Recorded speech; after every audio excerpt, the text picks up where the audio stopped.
കാണൂ പരസ്യരഹിതമായ ഏറ്റവും പുതിയ എപ്പിസോഡുകൾ.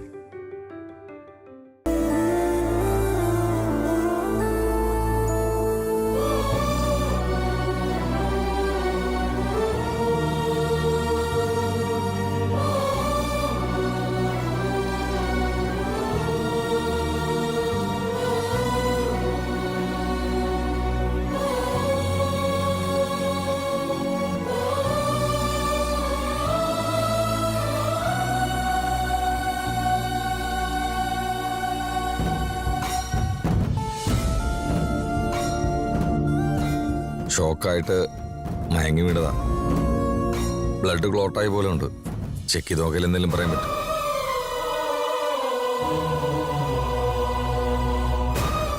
അതിനുള്ള അറേഞ്ച്മെന്റ് ചെയ്യാം.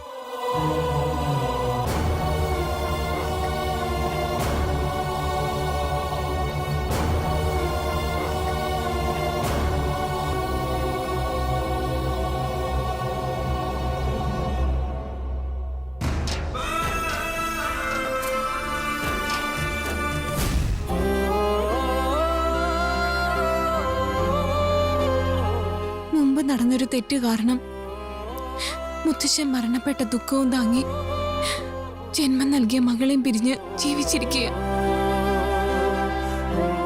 ഇത്രയധികം വേദന എങ്ങനെയാ മുത്തശ്ശി മനസ്സിലടക്കി വെച്ചിരിക്കുന്നത്? ഏട്ടനെ 2 വർഷം കാണാതിരുന്നപ്പോ തന്നെ എനിക്ക് സഹിക്കാൻ കഴിഞ്ഞില്ല. ഇത്രയും വർഷമായിട്ടും സ്വന്തം മകളെ പിരിഞ്ഞിരിക്കുന്നതിന്റെ വേദന എങ്ങനെ സഹിക്കാൻ പറ്റുന്നു മുത്തശ്ശി? പിരിഞ്ഞു പോയ എന്റെ മോളുടെ കുടുംബം ഉറപ്പായിട്ടും ഒരു ദിവസം ഒന്നാകുമെന്ന് കണ്ണീരിനെ സ്വപ്നമാക്കി ഞാൻ ജീവിച്ചോണ്ടിരിക്കുക മോളെ. എന്നാ ആ സ്വപ്നം പോലും കണ്ണീരായി മാറൂന്ന് ഇന്നാണ് എനിക്ക് മനസ്സിലായത് മോളെ.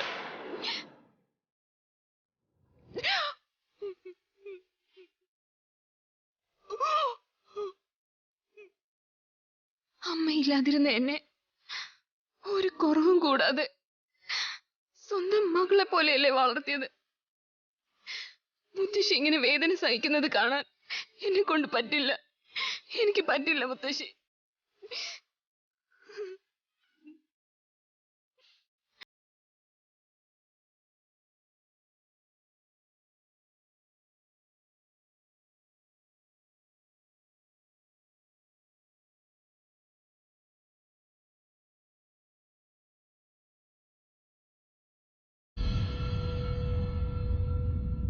അച്ഛാ, എന്റെ ജാതകത്തില് ആയുർദോഷമുണ്ടെന്നറിഞ്ഞ് അച്ഛൻ വേദനിക്കുകയാണെന്നറിയാം.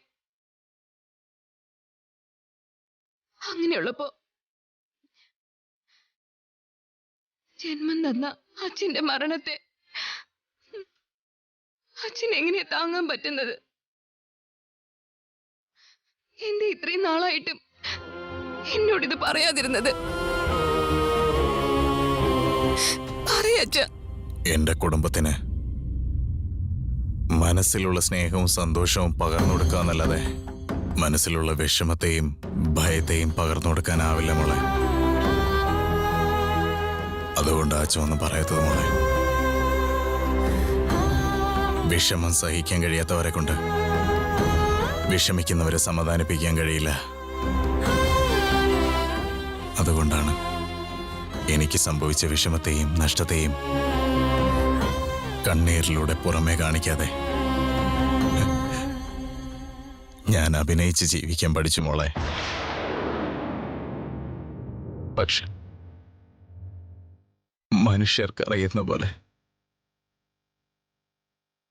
കണ്ണീരിന് അഭിനയിക്കാൻ അറിയില്ലല്ലോ മോളെ.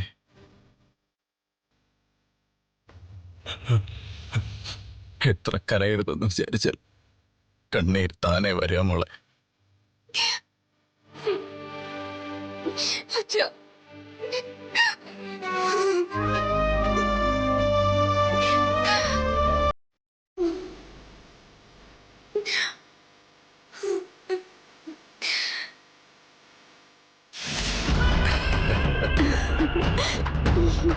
നിന്റെ അമ്മയും പിന്നെ നിന്റെ ചേട്ടനും ഉണ്ടല്ലോ, അവരൊക്കെ വിചാരിച്ചു വെച്ചിരിക്കുന്നത് മൂത്ത അളിയനാ നിന്റെ അച്ഛനെ കൊന്നതെന്ന്. പക്ഷെ അത് സത്യമല്ലല്ലോ.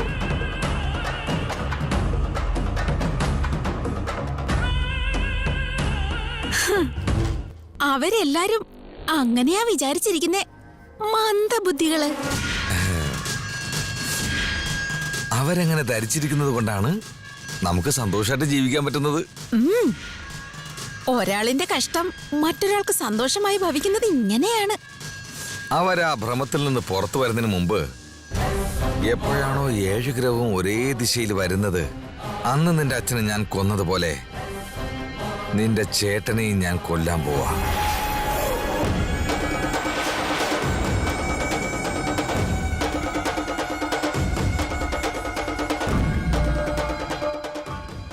അതെ, നമ്മുടെ മുമ്പിലുള്ള ഒരേ ഒരു തടസ്സം ഇപ്പൊ ചേട്ടനാ. ആ തടസ്സം എങ്ങനെയെങ്കിലും മാറ്റണം. അതിനുശേഷം ഈ വീടിനും ഈ നാടിനും പിന്നെ ആ ക്ഷേത്രത്തിനും ഞാനാടി മഹാരാജാവ്. നിങ്ങള് മഹാരാജാവാണെങ്കിൽ ഞാൻ മഹാറാണിയാണ്. ആഹാ, കൊള്ളാലൊടി നീ. ആ, അങ്ങനെ തന്നെ.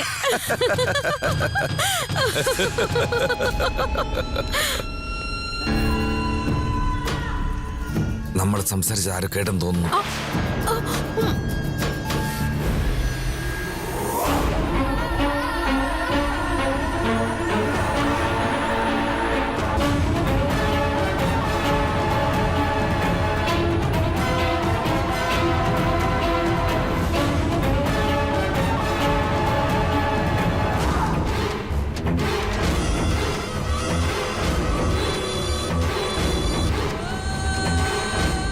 ശരിക്കും ഞാൻ പറഞ്ഞത് ഇവളെന്തെങ്കിലും കേട്ട് കാണും. അങ്ങനെ ഇവള് കേട്ടെങ്കിൽ വീട്ടിലിരിക്കുന്ന എല്ലാവരോടും അവൾ സത്യം വിളിച്ചു പറയുമല്ലോ. അവരെല്ലാ സത്യവും മനസ്സിലാക്കിയ ആര് ക്ഷമിച്ചാലും എന്റെ അളി എന്നോട് ക്ഷമിക്കത്തില്ല. അയാളെന്നെ കൊന്നുകളയും.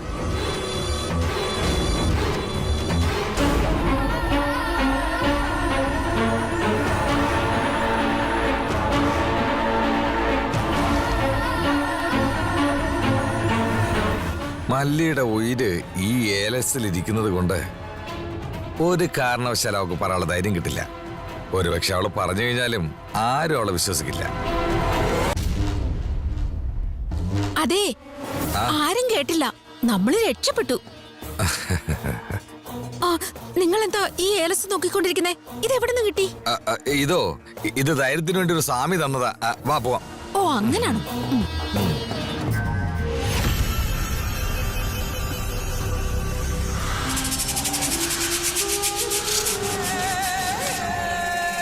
നിങ്ങൾ രണ്ടുപേരോട് ഒരു പ്രധാന കാര്യം പറയാൻ പോവുക.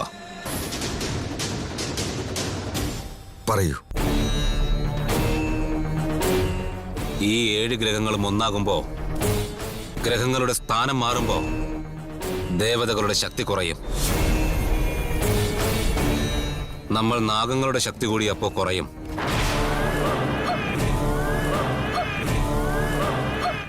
ആ സമയത്ത് നമ്മെ പരിപാലിക്കുന്ന പരമശിവന് നമ്മൾ നാഗമാണിക്യം കൊണ്ട് പൂജ ചെയ്യണം. മുമ്പുണ്ടായിരുന്ന അതേപോലെ തന്നെ ഇപ്പോഴും ചെയ്യണം. അങ്ങനെ ചെയ്യാൻ നാഗരാജാവേ. നമ്മുടെ ഇഷ്ടദൈവത്തിന് പൂജ ചെയ്യുന്നതിന് ഇതിനേക്കാൾ നല്ല സമയം വേറെ കിട്ടില്ല. ഈ ഒരു സന്ദർഭം നമുക്ക് ശാപമായി ഭവിച്ചു.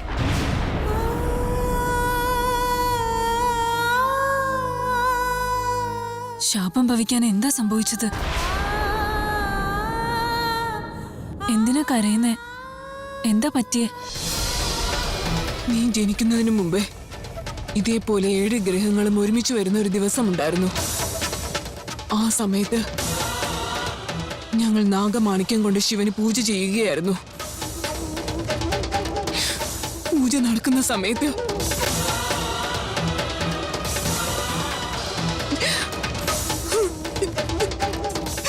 എന്തു പറ്റി മാതേ? കൃഷ്ണനാഥ പണിക്കരുടെ കുടുംബത്തിലെ ഒരാളുടെ അവിവേകം കാരണം നമ്മുടെ മകനെ നമുക്ക് നഷ്ടമായി.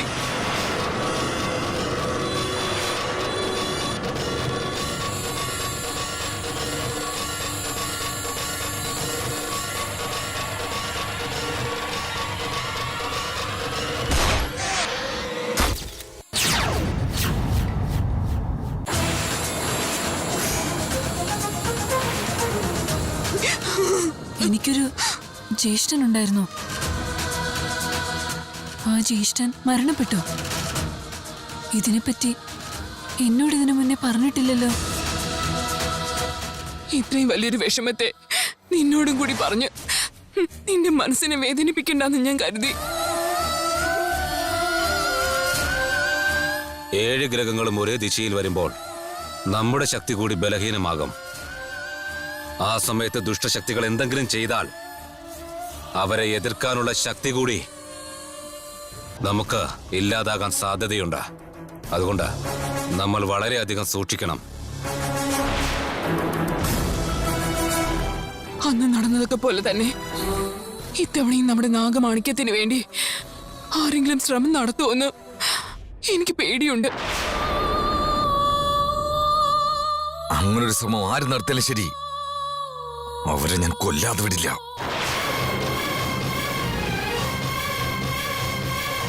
നമ്മൾ ശിവന് പൂജ ചെയ്യുന്ന നാഗമാണിക്യം ആരെങ്കിലും മോഷ്ടിച്ചാൽ ആ നാഗമാണിക്യത്തിലുള്ള ദിവ്യശക്തി മൂലം അവർക്ക് എന്തും നേടിയെടുക്കാനുള്ള ശക്തി കിട്ടും. അവരെ ആർക്കും എതിർക്കാൻ പറ്റാതെയാവും. അങ്ങനെയുള്ള നാഗമാണിക്യം സ്വന്തമാക്കുന്നതിന് വേണ്ടി ഉറപ്പായും ദുഷ്ടശക്തികൾ ശ്രമിക്കുക തന്നെയുണ്ടാവും. അതുകൊണ്ട് ക്ഷേത്രത്തിന് കാവലിരിക്കുന്ന നിങ്ങൾ 2 പേരെയും നാഗമാണിക്യം കാത്തു സൂക്ഷിക്കാനുള്ള ഉത്തരവാദിത്തം ഞാൻ ഏൽപ്പിക്കുകയാണ്. ഒരു ചെറിയ അശ്രദ്ധ പോലും ഉണ്ടാകാതെ നിങ്ങൾ ജാഗ്രതയായിരിക്കണം. ശരി പിതാവേ.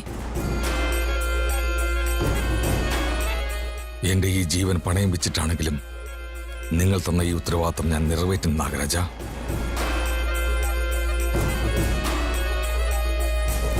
ആ വിശ്വാസത്തിലാണ് ഈ ഉത്തരവാദിത്തം നിങ്ങളെ ഏൽപ്പിക്കുന്നത്.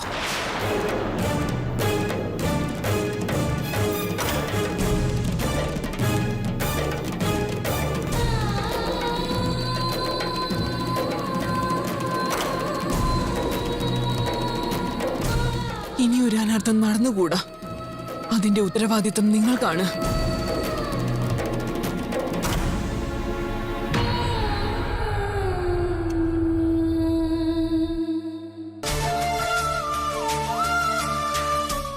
എനിക്കൊരു ജ്യേഷ്ഠനുണ്ടായിരുന്നെന്നും അദ്ദേഹത്തെ ആരോ അന്യായമായി കൊന്നുകളഞ്ഞെന്നും എനിക്കിതുവരെ അറിയില്ലായിരുന്നു. സത്യമായിട്ട് അറിയില്ലായിരുന്നു. മരിച്ചുപോയി നിന്റെ ജ്യേഷ്ഠനെ തിരിച്ചു കൊണ്ടുവരാൻ പറ്റില്ല. നിന്റെ അച്ഛനും അമ്മയ്ക്കും ആരാണോ പുത്രവിയോഗത്തിന് കാരണക്കാരായത് അവരെ കൊല്ലാതെ ഞാൻ വിടില്ല. അവരെ നീ വിഷമിക്കണ്ട.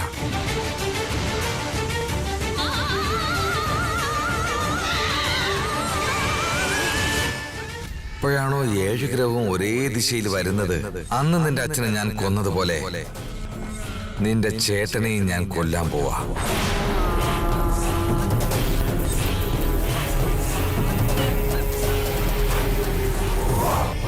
അങ്ങയോട് ഒരു കാര്യം പറഞ്ഞ് ഞാൻ മറന്നുപോയി.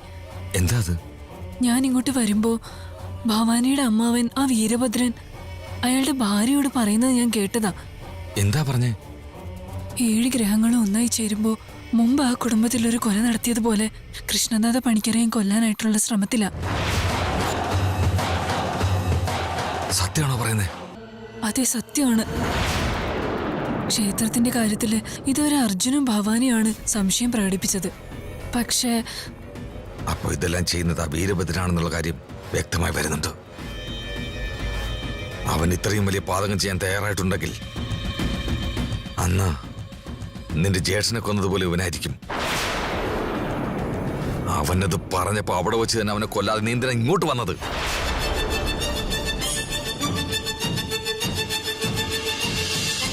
കൃഷ്ണനാഥ പണിക്കർക്കും ആ കുടുംബത്തിനും വലിയൊരു ആപത്താണ് വന്നുകൊണ്ടിരിക്കുന്നത്. അതുകൊണ്ട് ആ കുടുംബത്തെ രക്ഷിക്കേണ്ടത് നമ്മുടെ കടമയാണ്. അതിന്റെ ഉത്തരവാദിത്തം മുഴുവൻ നീ ഏറ്റെടുക്കണം. പൂജ സമയത്ത് നീ വന്നാ മതി. എന്താ, ഇനി ഒരു നിമിഷം താമസിക്കാതെ നീ ഉടനെ അങ്ങ് പോണം. അവർക്കൊന്നും വരാതെ നീ സംരക്ഷിക്കണം. അങ്ങനെ ആവട്ടെ.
കോള് കട്ടായതാണോ അതോ കട്ടാക്കിയത്?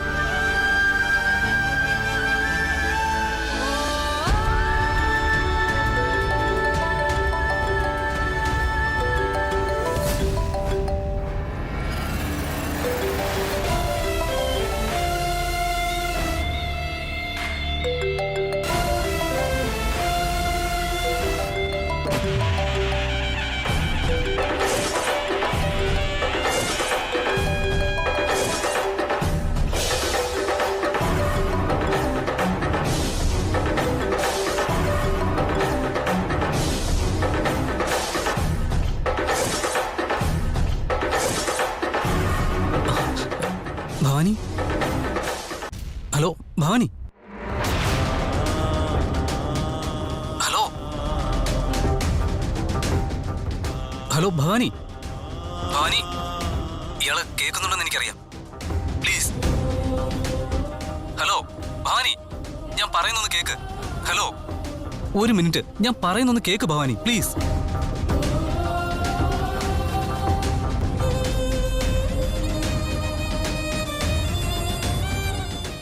ഇയാളിപ്പോ ഏത് അവസ്ഥയിലാണെന്നും ഇയാളുടെ ഫീലിങ്സും ഇയാളുടെ വേദനയും എല്ലാം എനിക്ക് നന്നായിട്ട് അറിയാം ഭവാനി. പക്ഷെ താൻ ഒരു സൈഡിൽ നിന്നുള്ള എക്സ്പ്ലനേഷൻ മാത്രമേ കേട്ടിട്ടുള്ളൂ. അത് വെച്ചിട്ട് ഒരു ഡിസിഷനിലേക്ക് ഇയാൾ എത്താൻ പാടില്ല ഭവാനി. അതിനൊക്കെ മറുവശം ഉണ്ടെന്ന് കൂടി ഇയാൾ മനസ്സിലാക്കണം. അത് മനസ്സിലാക്കാതെ ഒരു തീരുമാനം എടുക്കാൻ പാടില്ല. എന്നുവെച്ചാ ഇനി നീ പറയുന്നത് കൂടി ഞാൻ വിശ്വസിക്കണമെന്ന് പറയാൻ വേണ്ടിയിട്ടാണോ നീ ഇപ്പോ എന്നെ ഇങ്ങോട്ട് വിളിച്ചത്? നീ പറയുന്ന കാര്യങ്ങൾ മാത്രം കേട്ടിട്ട് അത് മാത്രമാണ് സത്യമെന്ന് ഞാൻ വിശ്വസിക്കണം. അതിനല്ലേ വിളിച്ചത്? എന്നെ ന്യായീകരിച്ച് സംസാരിക്കാനല്ല ഞാനിപ്പോൾ ഫോൺ ചെയ്തത്. താൻ തൻ്റെ വീട്ടുകാർ പറഞ്ഞത് കേട്ടതുപോലെ ഞാൻ എൻ്റെ വീട്ടുകാർ പറയുന്നത് കേട്ടു, അത്രേ ഉള്ളൂ. എൻ്റെ വീട്ടുകാർ എന്നോട് എന്താ പറഞ്ഞതെന്ന് ഇയാളൊന്ന് അറിഞ്ഞേ പറ്റൂ. ഇയാളുടെ വീട്ടുകാർ എന്താ പറഞ്ഞെന്നുള്ളത് എനിക്കും അറിയണം. ഒരു തെറ്റ് സംഭവിക്കുന്നതിൽ പല കാരണങ്ങളുണ്ടാവാം. അത് മനസ്സിലാക്കാൻ ശ്രമിക്കാതെ ഒരു സൈഡിലുള്ളത് മാത്രം കേട്ട് തീരുമാനങ്ങൾ എടുക്കുന്നത് നല്ലതല്ല ഭവാനി. ഇയാളുടെ വീട്ടുകാർ എന്താ പറഞ്ഞെന്നുള്ളത് എനിക്കും അറിയണം. ഇയാൾ കേൾക്കാൻ തയ്യാറാണെങ്കിൽ അവരെന്നോട് എന്താ പറഞ്ഞെന്നുള്ളത് ഞാൻ ഇയാളോട് പറയാം. അർജുൻ, നീ പറയുന്ന കാര്യം കേൾക്കേണ്ട ആവശ്യമൊന്നും എനിക്കില്ല. ഭവാനി, പ്ലീസ് ഭവാനി. രണ്ട് കൈകൊണ്ട് തട്ടിയാലേ ശബ്ദം വരൂ എന്നുള്ള കാര്യം ഭവാനിക്ക് അറിയാലോ. ഇമോഷൻസിനെ കൺട്രോൾ ചെയ്തിട്ട് സ്വല്പം കൂളായിട്ടിരുന്ന കാര്യങ്ങൾ ആലോചിക്കുക പ്ലീസ്. മരിച്ചുപോയത് ഇയാളുടെ മുത്തശ്ശൻ മാത്രമല്ല, അദ്ദേഹം എന്റെയും കൂടി മുത്തശ്ശനാണ്. എനിക്കും അതിൽ വിഷമമുണ്ട് ഭവാനി. ഇതെന്താ ഇയാൾ മനസ്സിലാക്കാത്തതെന്ന് എനിക്കറിയില്ല. അച്ഛന് കൊല്ലപ്പെട്ടു എന്നുള്ളൊരു വേദന എന്റെ അമ്മയുടെ മനസ്സിലും കാണില്ലേ? മുത്തശ്ശനെ എന്റെ അച്ഛനാണ് കൊന്നുവെന്ന് എല്ലാവരും പറയുന്നുണ്ടല്ലോ. പക്ഷേ ആ കാര്യത്തിൽ അദ്ദേഹം അനുഭവിക്കുന്ന മനോവേദന എന്താണെന്ന് ആരെങ്കിലും മനസ്സിലാക്കാൻ ശ്രമിക്കുന്നുണ്ടോ? എന്റെ മുത്തശ്ശനെ പൈശാചികവും മൃഗവുമായി കൊന്ന നിന്റെ അച്ഛനോട് സഹതാപം കാണിക്കാൻ പറയുകയാണോ? ഭവാനി, ഇയാളോട് ഞാൻ സഹതപിക്കാനൊന്നും പറഞ്ഞിട്ടില്ല. എന്റെ അച്ഛൻ എന്നോട് പറഞ്ഞതൊന്ന് കേൾക്കണമെന്ന് ഞാൻ പറയുന്നുള്ളൂ. അർജുൻ, പറയ അർജുൻ, എന്താ നീ ഉദ്ദേശിക്കുന്നത്? കൊല ചെയ്ത നിന്റെ അച്ഛനിപ്പോ പശ്ചാത്തപിക്കുന്നുണ്ടാവുമല്ലേ? അത് ഞാൻ കേൾക്കണോ അല്ലേ? അത് കേട്ടിട്ട് ഞാൻ നിന്റെ അച്ഛന് മാപ്പ് കൊടുക്കണോ അല്ലേ? ഇയാളുടെ ഈ ദേഷ്യം വേണ്ടെന്ന് ഞാൻ പറഞ്ഞത്. സത്യം എന്താണെന്ന് മനസ്സിലാക്കാൻ ശ്രമിച്ചില്ലെങ്കിൽ ഇങ്ങനെയുള്ള കാര്യങ്ങൾ മാത്രമേ മനസ്സിലോട്ട് വരൂ. നമ്മുടെ മുത്തശ്ശനെ എന്റെ അച്ഛനല്ല കൊന്നത്. തെറ്റ് ചെയ്ത ആരും അങ്ങനെ തുറന്ന് സമ്മതിക്കാറില്ല. കൊല ചെയ്ത ആരും കൊല ചെയ്തു എന്ന് പറയാറുമില്ല. ഇയാള് പറഞ്ഞത് സത്യം തന്നെയാ. പക്ഷെ ഇതിനു മുമ്പേ മറ്റുള്ളവർ പറഞ്ഞതിന്റെ സത്യാവസ്ഥ എന്താണെന്നെങ്കിലും ഇയാൾ മനസ്സിലാക്കാൻ ശ്രമിക്കേണ്ടതല്ലേ? ഇയാളുടെ ചേട്ടനോർത്ത് ഇയാൾ വിഷമിക്കുമ്പോ ഇയാൾക്ക് ധൈര്യം തന്ന് ഞാൻ കൂടെ ഉണ്ടായിരുന്നു. ഇപ്പോ അതേ വേദന ഞാൻ അനുഭവിക്കുന്നത് ഭവാനി. എന്റെ ഇപ്പോഴത്തെ സിറ്റുവേഷൻ എന്താണെന്ന് ഇയാൾ ദേവിയതൊന്നും മനസ്സിലാക്കണം.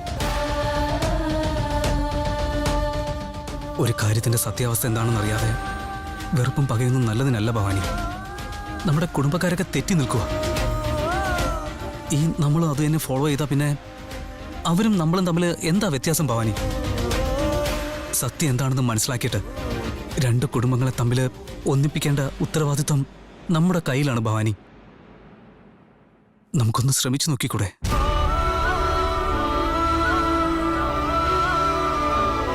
Hello hello Bhavani.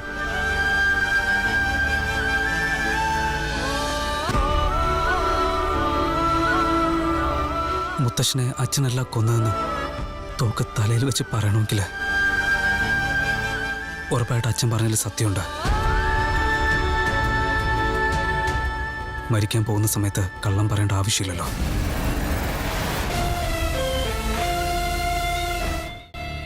അച്ഛൻ പറഞ്ഞത് സത്യമാണെങ്കിൽ മുത്തശ്ശനെ കൊന്നത് ആരായിരിക്കും? എന്തിനു വേണ്ടിയായിരിക്കും മുത്തശ്ശനെ കൊന്നിട്ടുണ്ടാവുക? ഇത് മനസ്സിലാക്കിയ പിന്നെ പിരിഞ്ഞിരിക്കുന്ന രണ്ട് കുടുംബത്തെയും ഒന്നിപ്പിച്ച് കൊണ്ടുവരാൻ വളരെ എളുപ്പമായിരിക്കും. തീർച്ചയായിട്ടും മനസ്സിലാക്കണം. മനസ്സിലാക്കുക തന്നെ ചെയ്യും.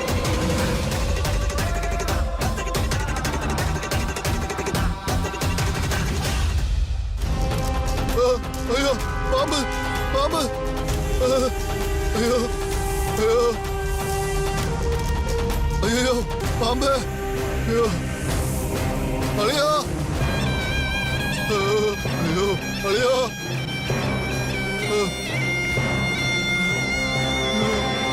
അയ്യോ അയ്യോ അളിയോ പാമ്പ് അമ്മേ അയ്യോ ജലജേ അയ്യോ പാമ്പ് അയ്യോ അളിയോ അയ്യോ